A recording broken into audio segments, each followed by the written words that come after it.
क्योंकि माया में अनंत संभावना है, सब कुछ संभव है।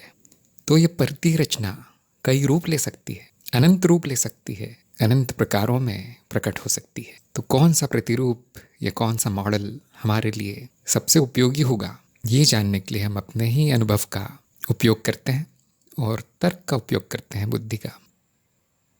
हमारे अप्रोक्ष अनुभव से और बुद्धि से जो भी जाना गया है उसके अनुसार हम एक प्रति रचना का प्रतिरूप बना सकते हैं, चित्त का मॉडल बना सकते हैं, और इसे मैंने नाम दिया है सामान्य रचना।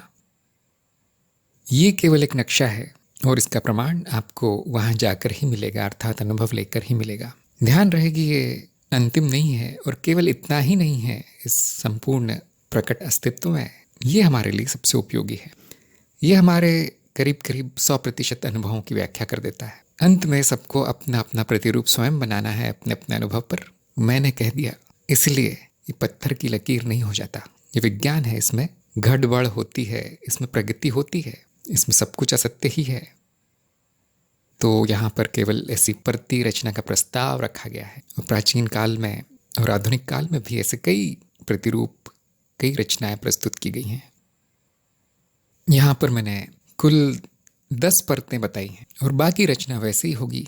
इसमें भी संपर्क का तंत्र होगा, वृत्तियाँ होंगी, क्षेत्र होंगे, रचनाएं होंगी, प्रक्रियाएं होंगी, इंद्रियां होंगी, और सभी की सभी कम या अधिक हमारे अनुभव से मेल खाएंगी। सबसे निचली परत को संभावित चित्त कह सकते हैं। यहाँ पर केवल संभावना मात्र है, यह केवल नाद है जो प्रकट अप्रकट होता रहता है। इसका अनुभव संभव नहीं है, सिद्धांतिक है, तार्किक है। यहाँ पर संभावना है कुछ भी प्रकट होने की। इसके ऊपर की परत है खनिज चित्त। यहाँ पर आपको सरल नाद रचनाएं मिलनी शुरू होती हैं, जिसमें सबसे पहला है निष्क्रिय पदार्थ, जो कि पूरी तरह निष्क्रिय नहीं है। उसमें गति है, उसमें नाद है, उसमें परिवर्तन है, किंतु कुछ करता हुआ नहीं दिखता, इसलिए निष्क्रिय कह दिया गया है। बहुत स्थायी होता है, जैसे तरह तरह के खनिज, पत्थर, धातुएं, तरल पदार्थ, तरह तरह की वायुएं। इसके बाद मिलते हैं सक्रिय पदार्थ, जिसमें कि कुछ गति दिखाई पड़ती है, कुछ होता हुआ दिखाई पड़ता है, जो क्रियाशील है, जैसे बहती हुई नदियाँ, बहती हुई हवा, बादल, वृष्टि, अग्नि, ज्वालामुखी और रासायनिक क्रियाएं, सूर्य। ये भी बहुत स्थायी हैं। इनमें क्रिया चलती रहती, प्रतिक्रिया चलती रहती है, परिवर्तन तेज होता है यहाँ पर, किंतु बहुत यांत्रिक है, सीमित है। अधिक संभावनाएं यहाँ पर नहीं दिखाई पड़ती, दोहराता रहता है बस। इसके ऊपर है जैविक पदार्थ।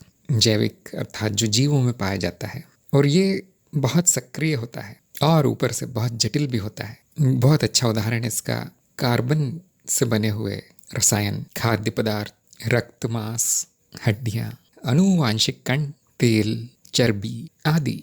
ये जैविक पदार्थ हैं, बहुत जटिल होते हैं और भोजन का कार्य करते हैं, परिवर्तनशील होते हैं, स्वयं संगठन के द्वारा बने होते हैं, और अणुओं की लंबी लंबी श्रृंखलाएं बनाने की इनमें योग्यता है, जिसके कारण इनकी जटिलता बहुत बढ़ जाती है और इनकी योग्यता, कार्य करने की क्षमता, नई नई रचनाएं बनाने की क्षमता बहुत बढ़ जाती है, करीब करीब असीमित है। जैविक पदार्थ क्या कर सकता है, कितना जटिल हो सकता है, इसमें बहुत संभावना है। इसके बाद है वानस्पतिक चित्त, जहाँ पर जीवन की पहली झलक देखने को मिलती है। यहाँ शुरुआत होती है सरल कोशिकाओं से, विषाणु, कीटाणु, एक कोशिकीय जीव, पेड़ पौधे, वनस्पति आदि। इनमें हमें सरल अंग देखने को मिलते हैं, कोशिकाओं में भी अंग प्रत्यंग देखने को मिलते हैं।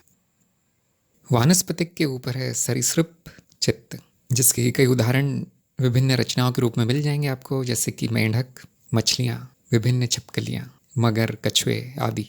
जिन्हें भी हम शीत रक्त के जीव कहते हैं, वो सभी आ जाते हैं इसमें। अर्थात उनमें अपने शरीर में स्वयं की गर्मी उत्पन्न करने की क्षमता नहीं होती, लेकिन इनमें बहुत सारी योग्यताएं होती हैं, जिनमें सबसे पहली योग्यता जो देखने को मिलती है वो है परिधीय स्नायु तंत्र।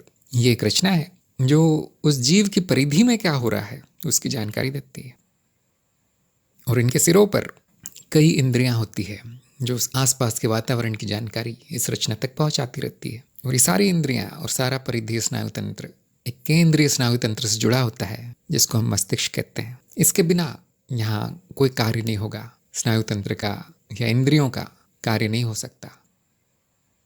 केवल अपने आसपास क्या हो रहा है ये जानना इतना उपयोगी नहीं है, उस पर कर्म भी होना है। इसलिए इन जीवों के पास कर्मेंद्रियां होती है, जैसे हाथ पैर पूंछ आदि, जो इनको चलाती हैं, जो इनको गति देती है संपूर्ण रचना को, शरीर को।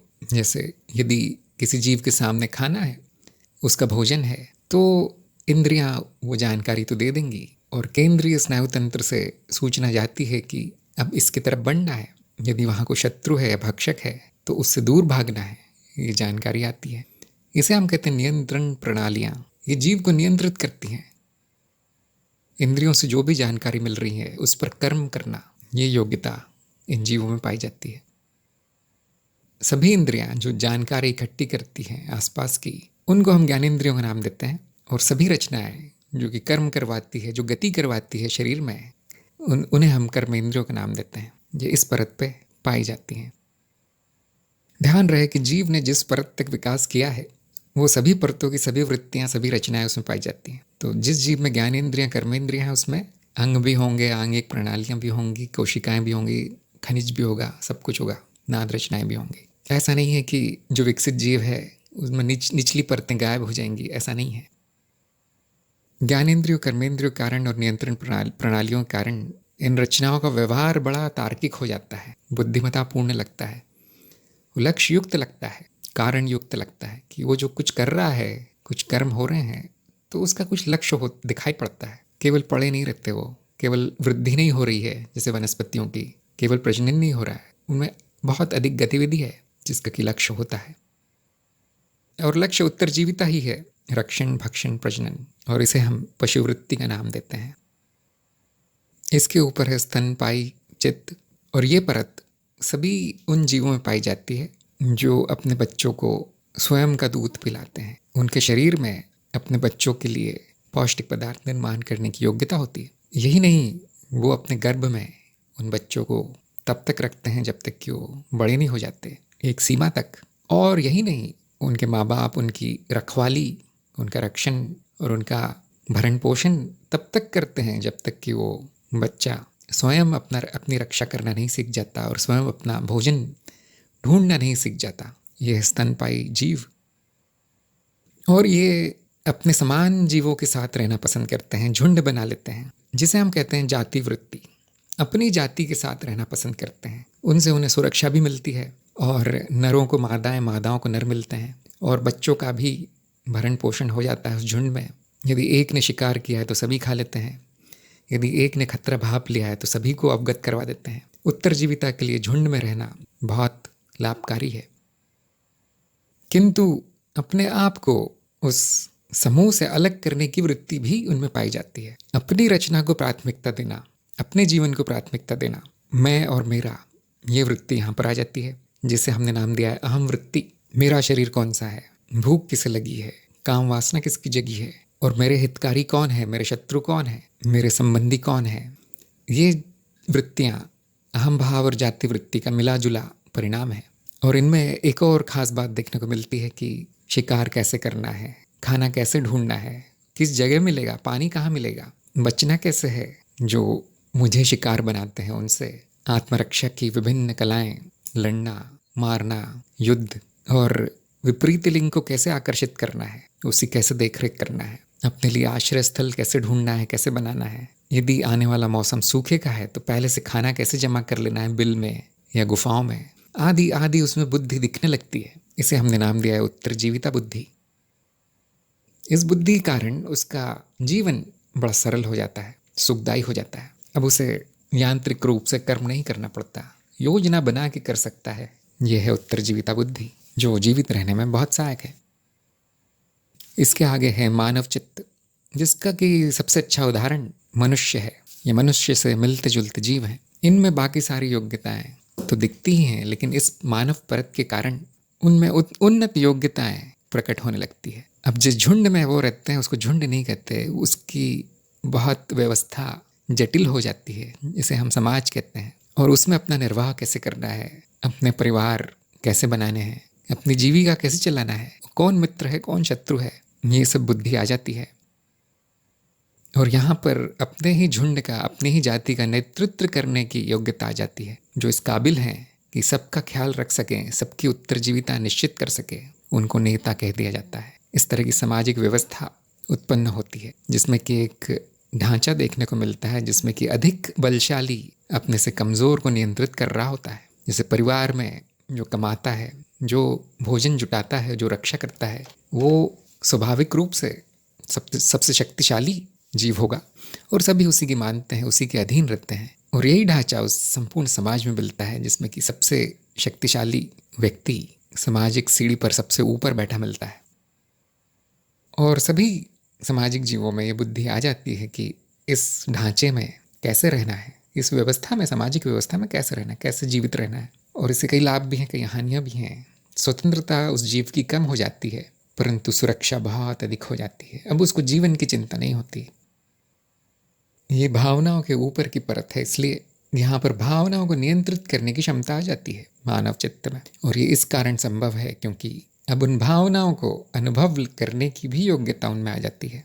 अब यांत्रिक रूप से कार्य नहीं करते कि जहाँ सुख मिल रहा है वहाँ पर दौड़ पड़े, या जहाँ डर लग रहा है वहाँ से भाग गए। यहाँ पर भावेंद्रियाँ दिखाई पड़ती है जो कि भावनाओं की भी जानकारी दिलाती हैं। यहाँ पर यदि भावना उठ जाए तो बुद्धि के द्वारा नियंत्रित हो सकती है, उस पर कर्म होना है या नहीं, ये बुद्धि निर्णय ले सकती है। ये पहली बार मानव चित्त में देखने को मिलता है, इस परत की योग्यता है। अब भावनाएं उस जीव के अधीन हो जाती हैं। मानव चित्त में रचनात्मक बुद्धि प्रकट होने लगती है क्योंकि अब उत्तरजीविता की इतनी चिंता नहीं है। वो कुछ और भी कर्म कर सकता है, तरह तरह की रचनाएं कर सकता है, जैसे बर्तन, हथियार, कृषि के लिए उपयोगी चीज़ें, रस्सियाँ, कपड़े, घर आदि का निर्माण कर सकता है। इसे हम कहते हैं रचनात्मक बुद्धि, क्योंकि यहाँ पे सिर्फ रक्षण भक्षण प्रजनन ही नहीं रह गया है, काफ़ी समय बच गया है और काफ़ी बुद्धि भी आ गई है उसमें, तो ये संभव है। और उनमें से कुछ विलक्षण होते हैं जिनमें कि ये रचनात्मक बुद्धि काफ़ी विकसित हो जाती है। और न केवल जीवन के लिए उपयोगी रचनाएं करना, केवल सुंदरता के लिए, मनोरंजन के लिए भी रचनाएं करना अब संभव हो जाता है। जैसे भाषा, जैसे संगीत, गीत, नृत्य, चित्रकारी आदि आदि, कथाएं बनाना, कथाएं बताना, इनको हम कलावृत्ति कहते हैं। और आप देख रहे होंगे बहुत विकसित रचना है, बहुत अधिक विकास हो चुका है इसका। कलावृत्ति के कारण न केवल जीवन आरामदायक हो जाता है, जो पहले से ही आरामदायक था सामाजिक बुद्धि के कारण, अब उसमें रस आ जाता है। अब केवल रसहीन जीवन का चक्र नहीं चल रहा है चक्की की तरह, अब उसमें मनोरंजन है, उसमें रस है, उसमें आनंद है, भोग है। पाक कला, भक्षण को कला में बदल देना है। अब केवल खाना नहीं है, बहुत अच्छा सुंदर स्वादिष्ट खाना है। जीवन रक्षा युद्ध कला में बदल दी गई है, खेल में बदल दी गई है। काम वासना अब केवल प्रजनन का कारण नहीं है, अब सुख का कारण है, अब काम क्रीड़ा का कारण है, अब प्रेम का कारण है, संबंधों को बनाए रखने में कार्य करता है, काफ़ी विकसित। जैसे कि आप जानते हैं विकास तो रुकता नहीं है। इसके ऊपर आती है परत बुद्धिमान चित्त की, जहाँ मानव चित्त भावना प्रधान है, बुद्धिमान चित्त बुद्धि प्रधान है। यहाँ पर देखने को मिलती है अभियंत्रिकी बुद्धि, अर्थात यंत्र बनाना, उपकरण बनाना, जो कि जीवन को और अधिक सुखमय बना देते हैं। प्रौद्योगिकी, फैक्ट्रियाँ बना देना, चीज़ें अब एक दो नहीं बनती, अब थोक में लाखों की संख्या में बन जाती है दिनों में, जहाँ महीनों या सालों में बनती थी कुछ दिनों में तैयार है। अर्थव्यवस्था आदि का यहाँ पर उद्भव होता है। केवल उपकरण या यंत्र बनाने तक ही सीमित नहीं रहती है बुद्धि, ये उसकी व्याख्या करने में भी सक्षम है और आसपास की घटनाओं की व्याख्या करना, प्रकृति की माया की व्याख्या करना उस जीव को आ जाता है। इसे हम कहते हैं वैज्ञानिक बुद्धि। प्रश्न करना और प्रश्नों के उत्तर जानना, जिज्ञासा यहाँ प्रकट होती है। खोजने की वृत्ति, केवल पड़े नहीं रहना, केवल भोग सुख नहीं लेना, ये दुख या पीड़ा से भागना नहीं, अब कुछ महत्वपूर्ण करना, अब कुछ महत्वपूर्ण खोजना। ज्ञान प्राप्ति, ज्ञान वृत्ति यहाँ शुरू होती है। इसके ऊपर है गणितीय बुद्धि, जिसमें कि अमूर्त ज्ञान, तर्क ज्ञान, तर्कशास्त्र, और यदि कोई वस्तु आपके सामने ना भी हो तो भी उसके बारे में कल्पना करके उसके बारे में सब कुछ जान लेना गणितीय बुद्धि है। कलना करना, गणना करना, बहुत अधिक विकसित बुद्धि इस परत में मिलती है। ये इसीलिए संभव है क्योंकि उस परत में ध्यान करने की योग्यता आ जाती है। एक ही वस्तु पर ध्यान देना, एक ही घटना पर ध्यान देना और उसे जानने का प्रयास करना कि ये क्या है, जिसे हम कहते हैं मनन वृत्ति, घटनाओं को ना केवल इंद्रियों द्वारा अनुभूत करके कर्म कर देना, यहाँ पे घटनाओं पर मनन करना, घटनाओं पर ध्यान देना, वस्तुओं पर ध्यान देना, स्वयं पर भी ध्यान देना कि मैं क्या हूँ, शरीर पर ध्यान देना, लोगों पर ध्यान देना, उनके बारे में मनन करना, सामने वाले व्यक्ति की इच्छा क्या है, सामने वाले व्यक्ति को क्या प्रेरित करता है, उसकी मंशा क्या है, ये सब भांप लेना, ये सब योग्यता यहाँ पर आ जाती है। और इन प्रश्नों के कारण जल्दी ही वो जीव मूलभूत प्रश्न करने लगता है कि मैं क्या हूँ, फिर ये जीवन क्या है, ये जगत क्या है, ये अस्तित्व है क्या, क्यों है, कैसे है, आदि आदि मूलभूत प्रश्न आने लगते हैं अब, क्योंकि उत्तरजीविता बाधा नहीं है, अब संबंध और भावनाएं विघन नहीं है, और अब केवल यंत्रों में और खिलौनों में नहीं उलझा है व्यक्ति, अब उसके पास समय है। अब भाषा आदि कलाओं का विकास इतना हो गया है, विज्ञान का विकास इतना हो गया है कि ये प्रश्न पूछे जा सकते हैं और उनका उत्तर तर्क बुद्धि के द्वारा जाना जा सकता है। इसे हम कहते हैं अध्यात्म वृत्ति, और इस तरह के जीव को कहते हैं साधक, शिष्य, आध्यात्मिक व्यक्ति। बुद्धिमान के ऊपर है स्वचेतन चित्त। स्वचेतन चित्त में अपने स्वयं के होने की संज्ञा आ जाती है, जिसे हम कहते हैं स्वचेतना। मैं हूँ, ये ज्ञान प्रकट होता है। अब ये प्रश्न शुरू होते हैं कि मैं हूँ क्या। अध्यात्म की शुरुआत हो चुकी है स्वचेतना आते ही साथ, और जब ज्ञान होने लगता है तो अस्थायी साक्षी भाव यहाँ जागृत होता है, जो कि उस जीव के गुरु के मिलने के बाद ही शुरू होता है, उसके पहले नहीं। अस्थायी साक्षी भाव अर्थात कभी साक्षी भाव होगा, कभी उत्तर जीविता में फंस जाएगा, कभी कलाओं में, कभी भोग सुख इन सब में लिप्त हो जाएगा, कभी भावनाओं में, और फिर अध्यात्म वृत्ति शुरू होगी कभी कभी, और फिर साक्षी भाव। तो उन्नति काफ़ी हो गई है, किंतु अभी और होनी है, और ये तब तक होती रहती है जब तक साक्षी भाव स्थायी नहीं हो जाता। ये स्वचेतन चित्त की खासियत है, स्थायी रूप से साक्षी भाव में रहता है। अब उस रचना का ध्यान केवल जगत या शरीर तक ही सीमित नहीं रहता, अब चित्त में भी चला जाता है वो ध्यान। चित्त की विभिन्न परतों पर ध्यान देना संभव हो जाता है, उन भावेंद्रियों पर, ज्ञानेंद्रियों पर, या चित्त की अनेक वृत्तियों का अब ज्ञान होने लगता है, जो साक्षी भाव के कारण संभव है। और इन सूक्ष्म परतों में स्थित इंद्रियां जागृत होने लगती है, उनका भी ज्ञान होने लगता है, उनके द्वारा भेजी जा रही सूचनाएं भी जीव स्मृति में पहुंचने लगती है, स्मृति पुल बनने लगता है सूक्ष्म और स्थूल के बीच में। ये सूक्ष्म इंद्रियों का उद्भव है, और यहाँ पर तरह तरह की सिद्धियां प्रकट होने लगती है उस जीव में, उस रचना में। ध्यान दीजिए, ये सिद्धियां विकास क्रम का परिणाम है।